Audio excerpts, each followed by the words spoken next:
नमस्कार। संभव के YouTube चैनल पे आप सभी बच्चों का एक बार फिर से स्वागत है। अपन बात कर रहे थे बीएससी बीएड 2022 के एग्जाम्स की। तो देखिए आज अपन बात करेंगे बीएससी बीएड के अंदर बीएससी सेकेंड ईयर के बच्चों के लिए पेपर की। देखिए सबसे पहला जो पेपर रहेगा आपका वो किसका रहेगा? पहला पेपर है इनऑर्गेनिक केमिस्ट्री का। ठीक है, देखिए फटाफट से मैं आपको बताती हूँ कि इनऑर्गेनिक केमिस्ट्री जो है उसके अंदर अपने कौन कौन से यूनिट्स हैं, प्लस उन यूनिट्स में आपको कौन कौन से टॉपिक्स पढ़ने हैं, ताकि आपको पढ़ने में क्या रहेगी, इसमें आसानी रहेगी। प्लस इसका जो पेपर है और इसके जो वीडियो है वो आपको डिस्क्रिप्शन में दे दिए जाएंगे। ठीक है, सबसे पहले बात करते हैं इनऑर्गेनिक केमिस्ट्री के अंदर। देखिए इनऑर्गेनिक केमिस्ट्री के अंदर अगर अपन बात करें तो अपने का 5 यूनिट दे रखी है। अपने 5 यूनिट कौन कौन सी दे रखी हैं? सबसे पहला क्या दे रखा है अपने? D block elements. ठीक है, डी ब्लॉक एलिमेंट्स यानी क्या दे रखे हैं अपने? संक्रमण श्रेणी के तत्व। सेकंड यूनिट की अगर अपन बात करें तो क्या दे रखा है अपने? Coordination chemistry. ठीक है, यानी अपन को क्या पढ़ने है इसमें?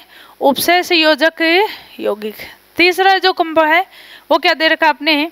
F block elements. ठीक है, यानी इसमें अपन को क्या पढ़ने हैं?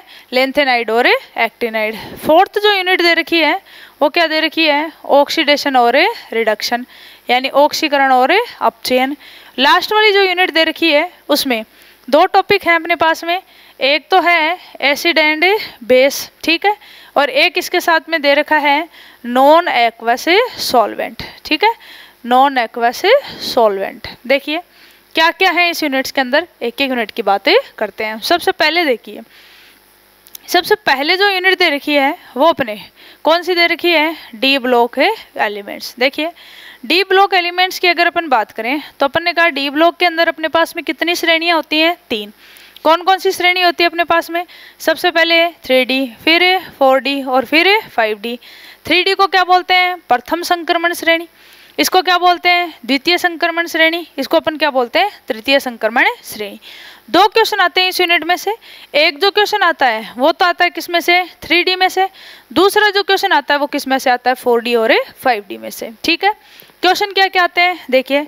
सबसे पहले तो आपको ये पता होना चाहिए कि इन श्रेणियों के अंदर तत्व कौन कौन से हैं। ठीक है, यानी टोटल अगर अपन बात करें तो कितने तत्व याद होने चाहिए? 30। जैसे 3D श्रेणी में कौन कौन से आते हैं?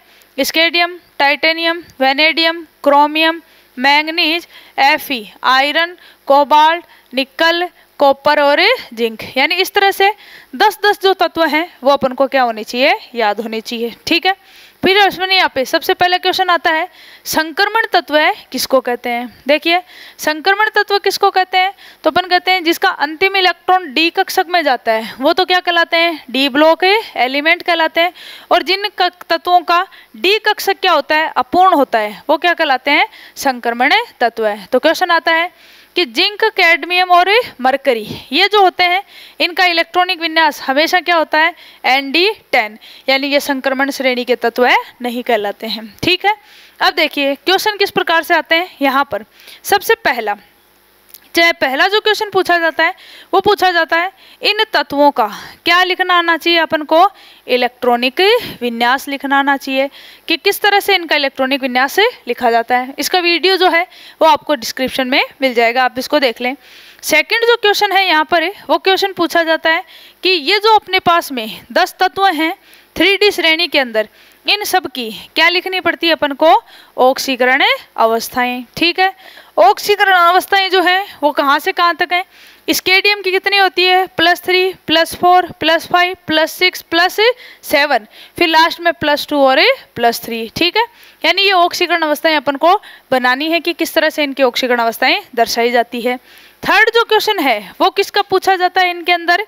तो अपन पढ़ेंगे इनके चुंबकीय गुणों का क्वेश्चन। चुंबकीय गुणों की अगर अपन बात करें तो यहाँ पर ये 2 प्रकार के हो सकते हैं, या तो कैसे होंगे? अनुचुंबकीय, या फिर कैसे होंगे? प्रतिचुंबकीय। और फिर अगर बात करें तो यहाँ पर क्या पूछी जा सकती है इनकी?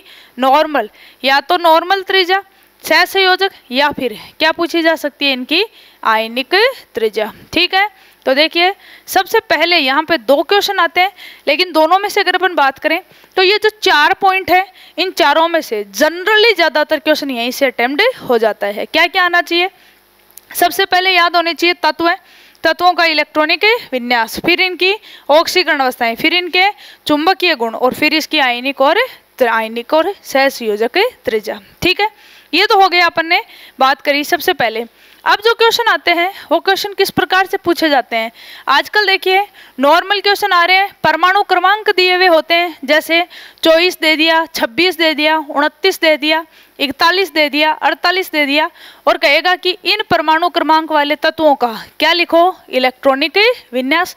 या दूसरा क्वेश्चन इस तरह से दे सकता है कि 3D संक्रमण श्रेणी के तत्वों का क्या लिखे, इलेक्ट्रॉनिक विन्यास। या 4D या 5D के भी पूछ सकता है। ठीक है, अगर इसके अंदर बात करें इन चारों के अलावा, तो यहाँ पर आजकल एक क्वेश्चन जो है वो पूछा जाता है, क्या, इनमें संकुलों का निर्माण। ठीक है, कि ये जो तत्व होते हैं 3D श्रेणी के, इनमें संकुलों का निर्माण किस प्रकार से होता है। यानी एक तो चतुष्फलकीय और एक होते हैं कौन से, अष्टफलकीय संकुलों का निर्माण। ठीक है, एक क्वेश्चन तो पूछता है किसमें से, 3D में से। दूसरा जो क्वेश्चन पूछा जाता है वो क्वेश्चन पूछा जाता है कि 3D की बजाय 4D और 5D श्रेणी के तत्व होते हैं, उनमें चुंबकीय गुण क्या पाए जाते हैं, अलग। या ऐसे कह सकते हैं कि इनमें आकार जो होता है, जैसे 3D से 4D गए तो आकार में क्या हो जाती है, वृद्धि, लेकिन 4D से 5D जाते हैं तो आकार में वृद्धि नहीं होती। इनके क्या बताओ, कारण बताओ। यानी 3D और 4D और 5D का क्या पूछा जाता है, अपन को कंपैरिजन पूछा जाता है। तो ये क्वेश्चन जो है वो अपन को करना है किसमें से, यूनिट फर्स्ट में से। नेक्स्ट क्वेश्चन देखिए, नेक्स्ट जो आता है यूनिट सेकंड। यूनिट सेकंड की अगर अपन बात करें तो यहाँ पर जो क्वेश्चन पूछा जाता है वो किसका पूछा जाएगा, उपसय संयोजक यौगिकों का। देखिए सबसे पहले तो यही क्वेश्चन आता है कि उपसय संयोजक यौगिक है वो कहते किसको हैं, और उपसय संयोजक यौगिक और लवण जो होते हैं उनमें डिफरेंस क्या है। ठीक है, उपसय संयोजक यौगिक जो है उसके लिए आपको पता होनी चाहिए क्या, वर्नर सिद्धांत या वर्नर थ्योरी। जो वर्नर ने दिया था जिसमें ये बताता है कि इन यौगिकों में दो प्रकार की संयोजकता पाई जाती है। एक तो कौन सी होती है, प्राथमिक संयोजकता, जिसको क्या बोलते हैं अपन, प्राइमरी वैलेंसी, और एक जो होती है वो क्या कहलाती है, द्वितीयक संयोजकता, जिसको अपन क्या बोलते हैं, सेकेंडरी वैलेंसी। दोनों में क्या फर्क है ये पूछा जाता है। इसके बाद में यहाँ पर आता है, यहाँ पे सबसे इंपॉर्टेंट जो क्वेश्चन आता है वो आता है उपसय संयोजक यौगिकों का नामकरण। ठीक है, नामकरण में से देखिए दो टाइप के क्वेश्चन आते हैं। एक आता है जिसमें आपको संकुल दिया हुआ होता है और संकुल का क्या लिखना होता है, नाम। और दूसरा जो क्वेश्चन आता है वो होता है आपको नाम दिया हुआ होता है और उसका क्या बनाना होता है, संकुल। संकुल लिखने के लिए आपको पता होना चाहिए किसका नाम है, लिगेंड का नाम। लिगेंड जो होते हैं वो क्या होते हैं, एक तो होती है धातु, एक होते हैं लिगेंड। धातु हमेशा क्या करती है, इलेक्ट्रॉनों को ग्रहण करती है, यानी इलेक्ट्रॉन ग्राही, और जो इलेक्ट्रॉन देता है, इलेक्ट्रॉन दाता। दोनों इलेक्ट्रॉन एक स्पीसीज द्वारा दिए जाते हैं, तभी कौन सा बंध बनता है, उपसय संयोजक बंध। और जिसमें उपसय संयोजक बंध पाया जाता है वो क्या कहलाते हैं, उपसय संयोजक यौगिक। तो जो इलेक्ट्रॉन दाता स्पीसीज है वो क्या कहलाती है, लिगेंड। कितने प्रकार की हो सकती है, 3 प्रकार की। कौन कौन सी हो सकती है, धनावेशित हो सकती है, या फिर कैसी हो सकती है, ऋणावेशित हो सकती है, और या फिर कैसी हो सकती है, उदासीन। ठीक है, तो कुछ जो आपके एग्जाम्पल दे रखे हैं उनके नाम आपको याद रखने हैं। देखिए संकुल जो है, जैसे एक संकुल आपको दे दिया, जैसे ये क्या दे दिया, कोबाल्ट Cl6-3, और कहीं इसका नाम लिखो। तो देखिए नाम कैसे लिखेंगे, सबसे पहले संकुल में लिगेंड का नाम, लिगेंड कितने हैं, 6। Cl को बोलते हैं क्लोरिडो, ठीक है, या क्लोरो, तो 6 है, तो नाम क्या हो जाएगा इसका, हेक्सा क्लोरो। ठीक है, फिर अपन के पास में क्या है, कोबाल्ट, लेकिन संकुल कैसा है, नेगेटिव, तो क्या लिखेंगे अपन, कोबाल्टेट।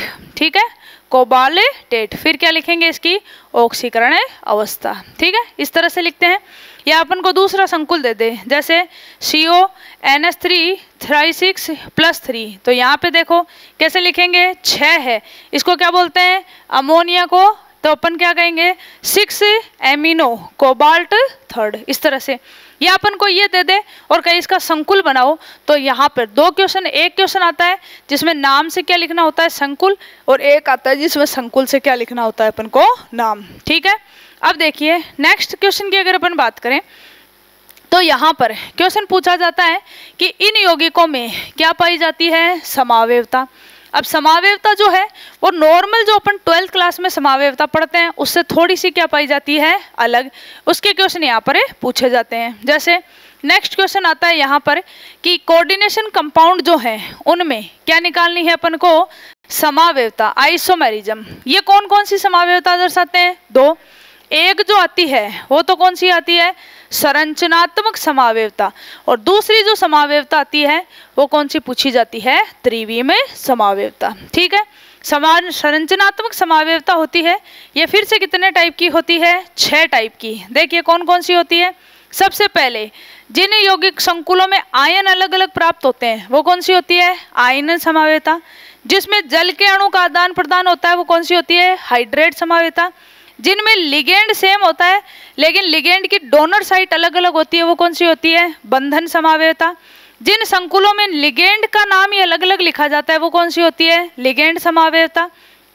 एक कौन सी पाई जाती है, उपसय संयोजक समावयवता, और एक जो पाई जाती है वो कौन सी कहलाती है, उपसय संयोजक की स्थिति समावयवता। ठीक है, तो इनकी एक खास बातें हो जाती है, जैसे अगर इनकी अपन बात करें तो इनमें सेतु लिगेंड पाए जाते हैं तभी ये कौन सी समावयवता दर्शाते हैं, स्थिति समावयवता। जैसे इसमें है, इसमें कौन से पाए जाते हैं, उभय दंतुक लिगेंड पाए जाते हैं। लिगेंड में लिगेंड एक ही होगा लेकिन लिगेंड का आईयूपीएसी नाम क्या होगा, अलग अलग। हाइड्रेट वाले में जल के अणु का आदान प्रदान होगा, आयन में क्या होंगे, आयन क्या जाएंगे, अलग अलग। ठीक है, त्रिविम समावयवता भी फिर से 2 प्रकार की होती है। एक जो समावयवता होती है वो कौन सी होती है, ज्यामितीय, और एक जो समावयवता होती है वो कौन सी होती है, प्रकाशिक समावयवता। ज्यामितीय समावयवता जो है वो अपन को 2 जगह पढ़नी पड़ती है। एक जब कोऑर्डिनेशन नंबर क्या होता है, 4, यानी यहाँ पर कौन से संकुल बनते हैं, वर्गाकार समतलीय, यानी यहाँ पर अपन को क्या पढ़ने पड़ते हैं, सीस और ट्रांस समावयवी। एक जब समन्वय संख्या कितनी हो, 6 के अंदर यौगिक कौन से बनते हैं, अष्टफलकीय। ठीक है, यहाँ पर भी अपन क्या पढ़ सकते हैं, सिस और ट्रांस। और प्रकाशिक समावयवता समन्वय संख्या 4 में नहीं पाई जाती, केवल और केवल किस में पाई जाती है, समन्वय संख्या 6 में। ठीक है, ये तो हो गया किसका, 2 क्वेश्चन। एक तो किसका हो गया, नामकरण का, दूसरा किसका हो गया, समावयवता का। अब जो क्वेश्चन आते हैं नेक्स्ट क्वेश्चन में देखिए, अगर अपन बात करें उपसय संयोजक यौगिकों में, आजकल यहाँ से काफी क्वेश्चन पूछे जाते हैं कि उपसय संयोजक यौगिकों के अंदर क्या बताइए, संयोजकता बंध सिद्धांत, यानी क्या पूछ लिया जाता है, वीबीटी। वीबीटी जो थ्योरी है उसके अंदर देखिए क्या क्या क्वेश्चन बन सकते हैं। तो अपन ने कहा वीबीटी जो पढ़ते हैं वो किस में पढ़ सकते हैं अपन, वही एक कोऑर्डिनेशन नंबर कितना हो सकता है, 4, एक कोऑर्डिनेशन नंबर कितना हो सकता है, 6। जैसे एक क्वेश्चन में अगर आपसे पूछूं कि जैसे COCl6-3 है और एक तरफ कंपाउंड दे रखा है कौन सा, CONH3 6+3, आपको समझाना है वीबीटी के आधार पर इन संकुलों को क्या क्या पूछ सकता है। सबसे पहले क्या पूछी जा सकती है, इनकी ज्यामिति। ज्यामिति देखिए, लिगेंड की संख्या कितनी है, 6, तो ज्यामिति इसकी क्या बनेगी, अष्टफलकीय। लिगेंड की संख्या यहाँ पर भी 6 है तो इसमें भी क्या बनेगी, अष्टफलकीय, यानी ज्यामिति का क्वेश्चन तो नहीं पूछेगा। दूसरा क्वेश्चन देखिए, यहाँ पर लिगेंड कैसा है, वीक लिगेंड है, तो ये जो संकुल है ये कैसा होगा, उच्च चक्रणीय संकुल होगा। ये संकुल कैसा होगा, निम्न चक्रणीय संकुल। ठीक है जी। ऑक्सीकरण अवस्था कौन सी दे रखी है, कोबाल्ट की +3। इलेक्ट्रॉनिक विन्यास क्या होता है, 3d7,4s2, कितना बच गया, 3d6। ठीक है जी, 3d6 में इलेक्ट्रॉन कैसे बढ़ते हैं, 1 2 3 4 5 और 6। तो देखो वीक लिगेंड जो है वो तो पेयरिंग नहीं करा सकता, तो उच्च लिगेंड बन गए, उच्च चक्रण।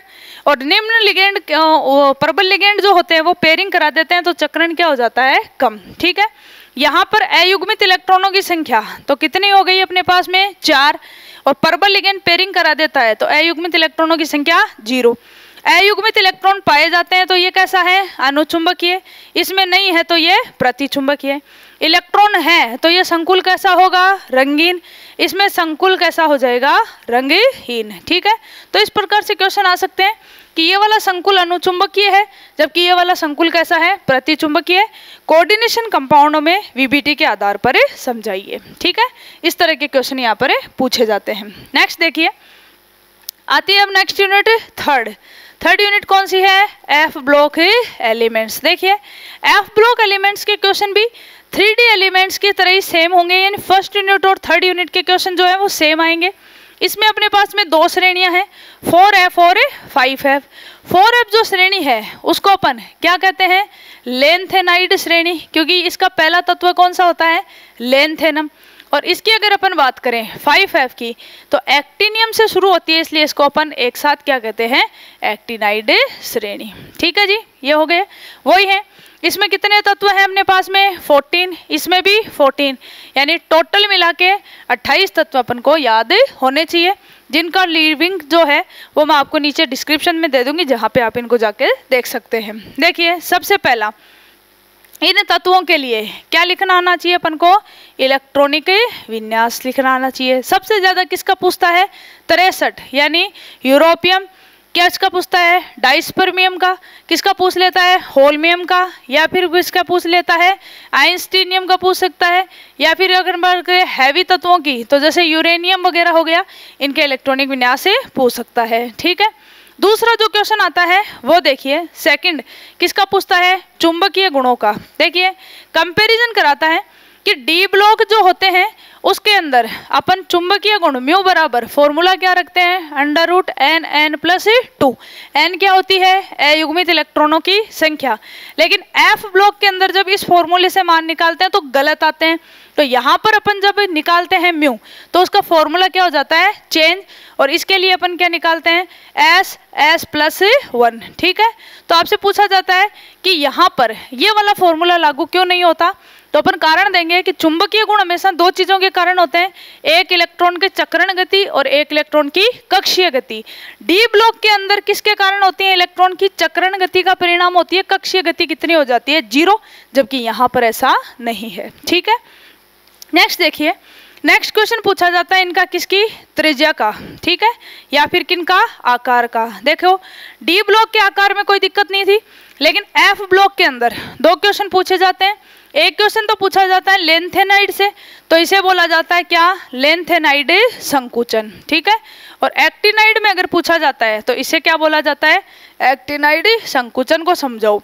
तो संकुचनों को कैसे समझाते हैं कि त्रिज्या हमेशा दो कारकों पर निर्भर करती है, एक किस पर है, नाभिकीय आकर्षण बल पर, और एक जो है वो किस पर निर्भर करती है, परिरक्षण प्रभाव पर। और इन दोनों की अगर बात करें तो यहाँ नाभिक आकर्षण बल लगातार बढ़ने के कारण तत्वों की त्रिज्या लगातार घटती है, इसलिए लेंथेनाइड में तो बोलते हैं लेंथेनाइड संकुचन, और एक्टिनाइडों में क्या बोला जाता है, एक्टिनाइड संकुचन। उसके बाद में यहाँ पर क्वेश्चन पूछा जाता है किसका, ऑक्सीकरण अवस्था का।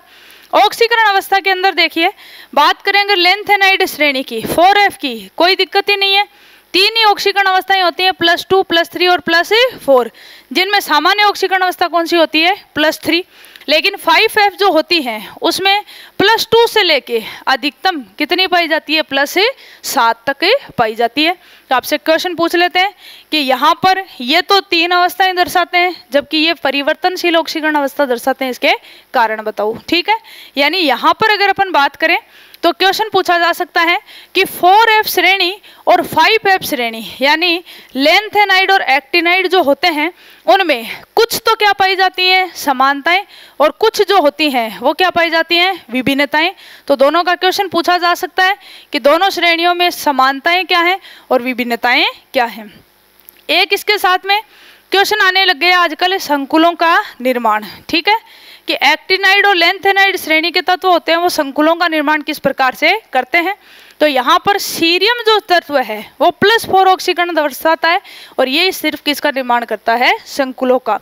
और लास्ट में आता है इसकी पृथक्करण विधि। पृथक्करण में सबसे इंपॉर्टेंट विधि होती है क्रोमेटोग्राफी में, कौन सी, आयन विनिमय विधि। ठीक है, तो ये विधि आपको पढ़नी है, कौन सी में, यूनिट 3 में। बात करते हैं नेक्स्ट। देखिए, अब बात करें अगर अपन नेक्स्ट की तो अपने पास में कौन सी यूनिट आती है, 5th यूनिट। 5th यूनिट जो दे रखी है, देखिए इसमें एक तो क्या दे रखा है, एसिड एंड बेस, यानी अम्ल और क्षार। इसकी अगर अपन बात करें तो देखो 6 आपको कॉन्सेप्ट याद रखने हैं, जिसके आधार पर आप क्वेश्चन अटेम्प्ट कर सकते हैं। सबसे पहला देखिए, सबसे पहला कौन सी दे रखी है, क्लासिकल थ्योरी। ठीक है, ये कोई इंपॉर्टेंट नहीं है, बस इसमें सिंपल से अपन को याद रखना है।